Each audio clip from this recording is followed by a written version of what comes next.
How to identify what makes your product unique. My name is Charlie Gale and I'm a copywriter here at Product Marketing Alliance. One of the main parts of a positioning strategy is identifying what makes your product unique from competitors. A great way to do this is by creating a positioning statement. Positioning statement examples. Apple. Apple provides cutting-edge technology for tech-savvy consumers who want the top-of-the-line laptops, computers, and mobile devices. Apple promotes inclusion and accessibility for all and takes responsibility for its employees in addition to committing itself to sourcing the highest quality materials and products. Disney. Disney provides unique entertainment for consumers seeking magical experiences and memories. Disney leads the competition by providing every aspect of related products and services to the world and appealing to people of all ages.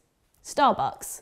Starbucks offers the best coffee and espresso drinks for consumers who want premium ingredients and perfection every time. Starbucks not only values every interaction, making each one unique, but the brand commits itself to the highest quality coffee in the world. Amazon. For consumers who want to purchase a wide range of products online and quick delivery, Amazon provides a one-stop online shopping site. Amazon sets itself apart from other online retailers with its customer obsession and passion for innovation and commitment to operational excellence. Nike. For athletes in need of high-quality, fashionable athletic wear, Nike offers customers with top-performing sports apparel and shoes made of the highest quality materials. Its products are the most advanced in the athletic apparel industry because of Nike's commitment to innovation and investment in the latest technologies. The four main components of a product positioning statement. Our Positioning Certified Masters course outlines four main components of a product positioning statement. To give you a glimpse into the rock-solid lessons you'll learn from the course, we're giving you an extract that gives you an insight into this for free. A positioning statement can be split into four segments: the target, the category, the differentiator, and the payoff. The target.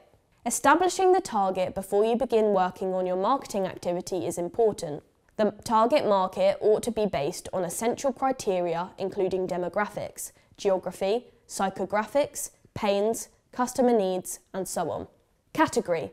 When prospective customers are evaluating a purchase, they need a frame of reference. You need to outline the category in which your brand will be competing. For example, technology, fashion, etc. Proving context for your customer will help establish brand relevance. Differentiation. When writing a positioning statement, include a solitary point of differentiation. It's regarded that multiple benefits or features shouldn't be included as differentiators for your product. This is because the unique features or benefits of your product or service will support the main differentiator. Remember, don't use a bold claim that your product is the global leader as your point of differentiation. Instead, explain in detail why you're the global leader. Also, ensure you differentiate your product from your customer's perspective and not from a business angle. While having a healthy market share or a large turnover may appeal to you, this isn't relevant to your customer. The payoff. This part of your positioning statement is the differentiation with the needs or goals of the target market. Here, it's essential to communicate to your target personas exactly how your differentiator will address their user needs. To reinforce our earlier point, a successful positioning statement hinges on an in-depth understanding of your target market. Any understanding needs to be based on bona fide market research. Never rely on internal assumptions. Lara McGaskill revealed how she developed positioning statements during her time at Stitch Fix. She said, "Positioning is the simplest distillation of how your product is uniquely suited to address a specific customer need and how they will benefit from it. The goal is to keep it simple and concise and then bolster it with value props. I've tried in vain to stuff my key value props into a positioning statement and it's never worked. I end up with a mouthful of marketing jargon that isn't concise or clearly conveys the essence of why customers should care about the product.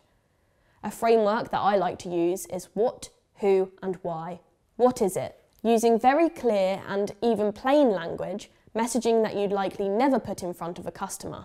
Who's it for? Who is the customer that will benefit from this? Be specific about them. Speak to their specific needs and motivations. Why it matters. This is where you elaborate on what is in it for the customer, how this maps back to what your brand and product do, and how it benefits them. It's important to get granular here, as oftentimes the initial benefit or value prop is surface level. For example, when developing value props at Stitch Fix, we knew that the service saves people time and is convenient. And so, many products promise that allure of time savings, so we sought to think about why a customer actually cares about saving time. For Stitch Fix customers, this was so that they could spend their time doing something else, likely more enjoyable than the problem that your product is solving for. Identify what that thing is. Value props. What are the unique attributes that your product has and what is it solving for your customer? What core desires does your product tap into? Emotion, logic, motivation, reward. Once you've developed the positioning, from the what and why, it's great to have options. There's never a clear-cut single positioning statement and set of value props for each product. Creating options that index in various directions can help align stakeholders on the direction you want to go. As a product marketer, you're usually the closest person to the positioning and the work that it informs. Your stakeholders are looking to your expertise to develop this, and it's key to enforce that positioning is not customer-facing messaging. I intentionally say positioning in the third person and with plain language to avoid any misinterpretation. I don't want to see my positioning verbatim in marketing collateral. To help contextualize this for stakeholders, I like to include real-world examples of how each option would manifest in a marketing campaign. I'll mock up a sample email copy or paid ad to help stakeholders visualize how each of the options comes to life in your marketing strategy.